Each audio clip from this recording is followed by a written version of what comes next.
You being the attractive woman on that show, are you allowed to go outside your apartment, or is it dangerous? Are they just... We don't have apartments. You know... When Star Trek Enterprise premiered in 2001, it introduced audiences to a new generation of explorers stepping into humanity's earliest days of deep space travel.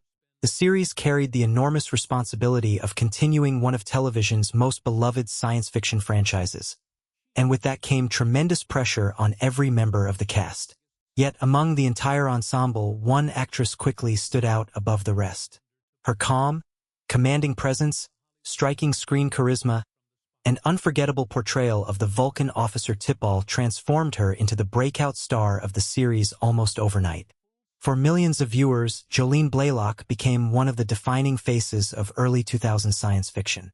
Magazine covers featured her around the world, entertainment outlets praised her performance, and fans embraced her as one of the franchise's most memorable new characters. But just a few years later, after reaching a level of fame that many actors spend their entire careers chasing, she quietly stepped away from Hollywood. So what happened? Why did one of television's fastest rising stars seemingly disappear from the spotlight? To understand that story, we first have to return to the beginning. By the early 2000s, Star Trek was already a television institution. The Next Generation, Deep Space Nine, and Voyager had kept the franchise alive for nearly 2 decades, building an incredibly loyal fanbase that knew every detail of its universe. Creating another series wasn't simply about launching a new television show. It meant satisfying millions of devoted fans while introducing a fresh vision that could attract new audiences. That challenge became Star Trek Enterprise. Instead of taking place centuries into the future like previous installments, the new series traveled backward in the timeline. Set roughly 100 years before Captain James T. Kirk's adventures, it explored humanity's first uncertain steps into interstellar exploration. There were no experienced captains, no advanced Federation technology, and no long-established alliances. Every mission carried genuine uncertainty. Among this inexperienced crew stood one individual who represented centuries of wisdom and discipline, Subcommander T'Pol. As a Vulcan assigned to guide the human crew, T'Pol immediately became one of the most important characters in the series. She wasn't simply another officer aboard the Enterprise NX-01. She represented logic in a crew driven by emotion, caution among explorers eager to take risks, and experience in a world where humanity was still learning the rules of space travel. Playing a Vulcan, however, has never been an easy assignment. Ever since Leonard Nimoy immortalized Spock in the original Star Trek, audiences had developed extremely high expectations for Vulcan characters. Every facial expression or lack of one, every pause, every carefully measured word had to communicate perfect emotional restraint while hinting at an entire world hidden beneath the surface. If an actor showed too little personality, the character risked becoming cold and lifeless. Show too much emotion, and longtime fans would immediately reject the performance as inconsistent with established Vulcan culture. Jolene Blalock found the perfect balance. Rather than portraying T'Pol as emotionless, she suggested that powerful feelings existed beneath layers of discipline. Every subtle glance, every controlled response, and every slight hesitation hinted that enormous internal conflicts were constantly being suppressed. That complexity gave T'Pol remarkable depth. While Captain Jonathan Archer, played by Scott Bakula, embodied humanity's optimism and impulsiveness, T'Pol often served as the voice of reason. Their disagreements weren't simply dramatic conflicts. They reflected two civilizations struggling to understand one another. As humanity rushed toward discovery, T'Pol reminded them of patience. When Archer trusted instinct, she relied on logic. When the crew allowed emotions to guide decisions, she questioned whether those emotions were clouding judgment. This relationship became one of the series' strongest foundations.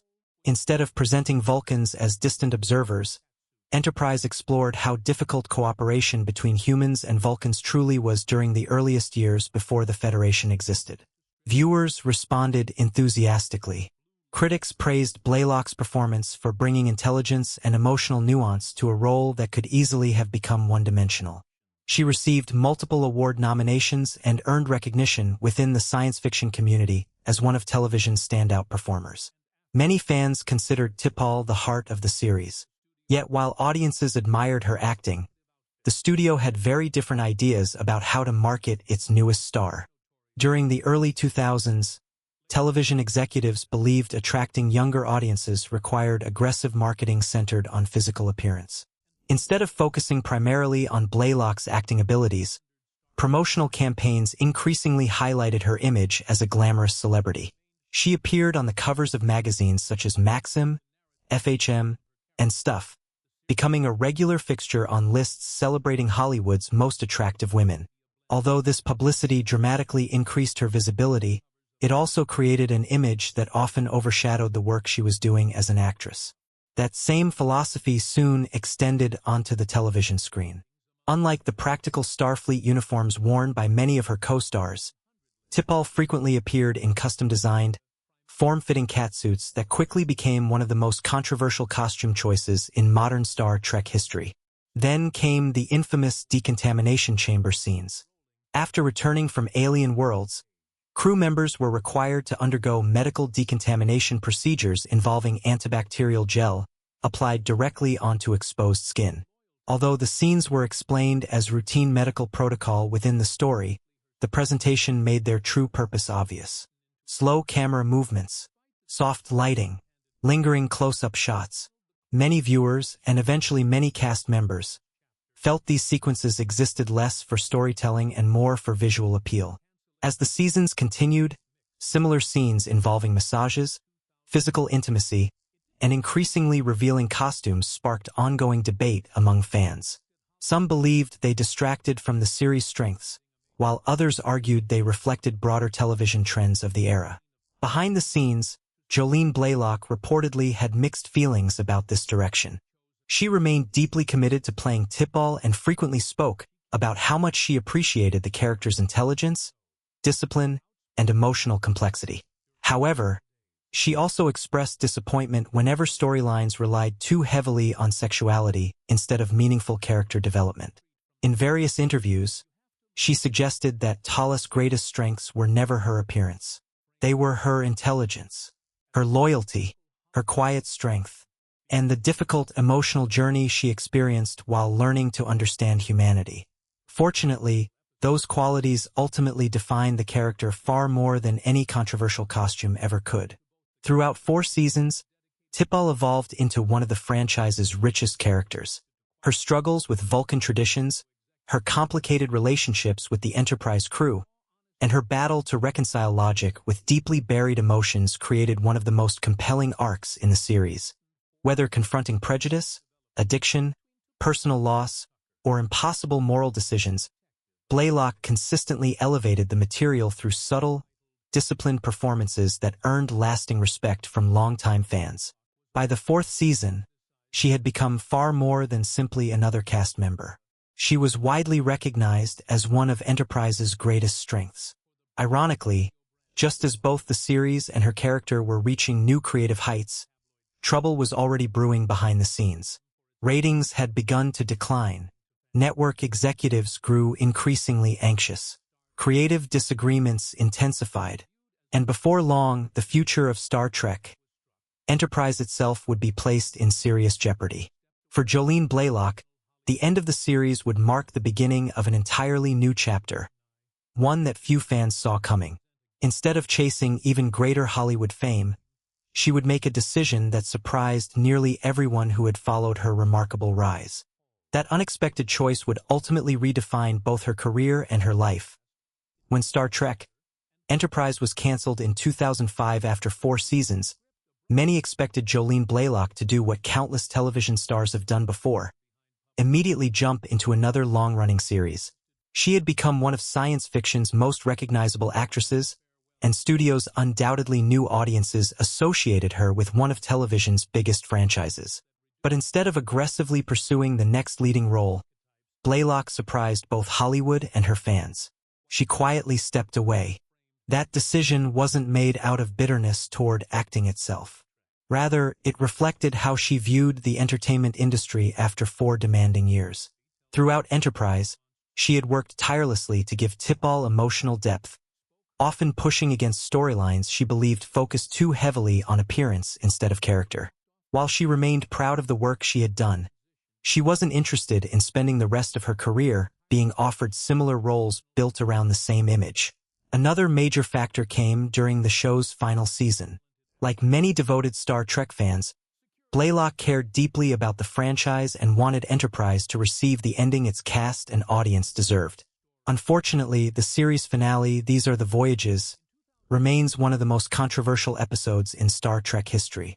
Rather than allowing the Enterprise crew to take center stage in their own farewell, the episode framed much of the story through characters from Star Trek: The Next Generation. Longtime viewers criticized the decision, arguing it diminished the emotional journeys that had been built over 4 seasons. Blalock didn't hide her disappointment. Unlike many actors who avoid criticizing projects publicly, she openly expressed her frustration with the finale, describing it as an unsatisfying conclusion for both the cast and the loyal fans who had supported the show from the beginning. Her honesty earned respect from many viewers who shared the same feelings.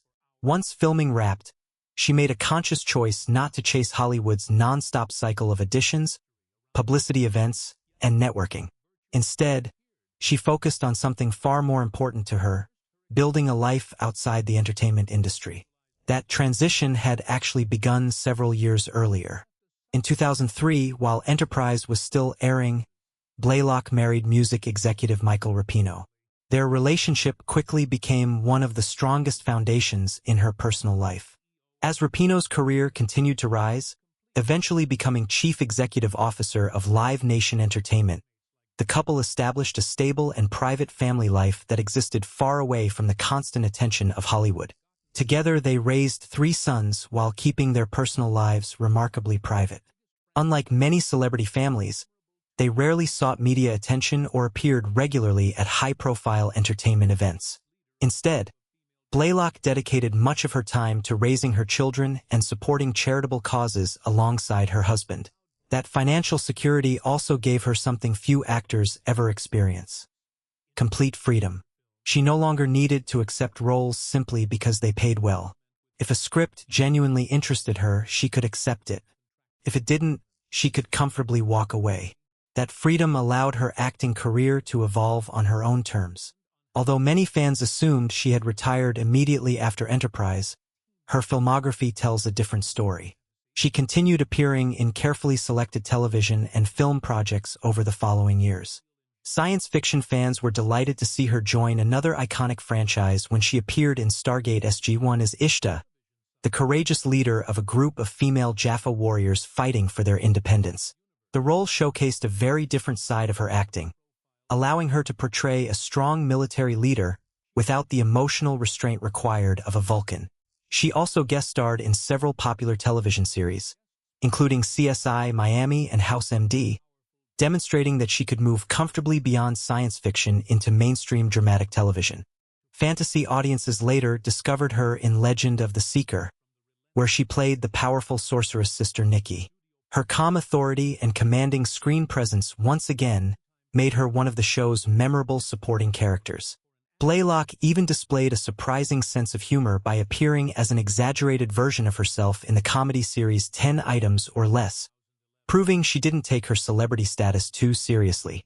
On the film side, she appeared in projects including Slow Burn, Shadow Puppets, Starship Troopers 3, Marauder, Sinners and Saints, and One Kind Day. While these weren't blockbuster productions, they reflected exactly the kind of selective career she wanted: interesting projects without the pressure of carrying a long-running network series. Then, after years of maintaining distance from the franchise that made her famous, something unexpected happened. Time healed old wounds. As streaming services introduced Enterprise to new generations of viewers, opinions about the series began to change dramatically. Many critics who had once dismissed the show started recognizing how ambitious it actually was. Fans praised its exploration of humanity's earliest space missions, the emotional complexity of its characters, and the serialized storytelling introduced during later seasons. At the center of that reassessment stood T'Pol. Today, many longtime fans consider her one of the finest Vulcan characters ever created. Her struggle between duty and emotion, her evolving relationship with Commander Tucker, and her gradual acceptance of humanity have all become defining elements of Enterprise's legacy. Blalock herself slowly became more comfortable acknowledging that legacy. In 2021, she delighted fans by making a rare appearance during Paramount's official Star Trek Day celebration, marking one of her most significant public returns to the franchise in years. Then came an even bigger surprise. She returned to voice TPol in the animated series Star Trek Lower Decks, giving longtime fans a nostalgic reminder of the character that had introduced her to millions more than 2 decades earlier. The cameo wasn't about relaunching her career. It wasn't about seeking publicity. Instead, it felt like a respectful tribute to the fans who had continued celebrating TPol long after Enterprise ended. Former castmates have consistently spoken highly of Blalock, describing her as professional, dedicated, and thoroughly prepared throughout production. Despite the demanding filming schedule, heavy costumes, and occasional creative frustrations, she remained focused on delivering the strongest performance possible. Looking back now, it's clear that Jolene Blalock's story differs from many Hollywood narratives. She wasn't an actress who disappeared because work dried up. She wasn't pushed aside by the industry, nor did she spend years desperately chasing relevance. Instead, she reached a point where success allowed her to choose a different path entirely. She built a fulfilling family life. She supported charitable work. She continued acting only when projects genuinely interested her. And she preserved the privacy that so many public figures struggle to maintain. Perhaps that's why her story continues to fascinate fans. Hollywood often teaches that success means staying famous forever. Blalock quietly proved something very different. Sometimes real success means having the freedom to step away. Her portrayal of TPol remains one of the defining performances of modern Star Trek. She transformed what could have been a simple supporting role into one of the franchise's most layered and emotionally compelling characters, earning lasting admiration from viewers around the world. More importantly, she demonstrated that life after fame doesn't have to be tragic or disappointing. For Jolene Blalock, it became an opportunity to build something even more meaningful. She conquered one of television's most iconic science fiction franchises, earned a permanent place in pop culture history, and then chose family, privacy, and personal fulfillment over constant celebrity. More than 20 years after Enterprise first aired, fans still remember the calm Vulcan officer standing on the bridge of the NX-01, offering logic when everyone else followed emotion. And perhaps that's the most fitting legacy of all. Jolene Blalock didn't vanish from Hollywood. She simply chose a life where Hollywood was no longer the center of her world. Thanks for watching. If you enjoyed this video, don't forget to like, subscribe, and turn on notifications for more deep dives into your favorite TV legends, sci-fi icons, and the fascinating stories behind the stars who shaped pop culture. We'll see you in the next video.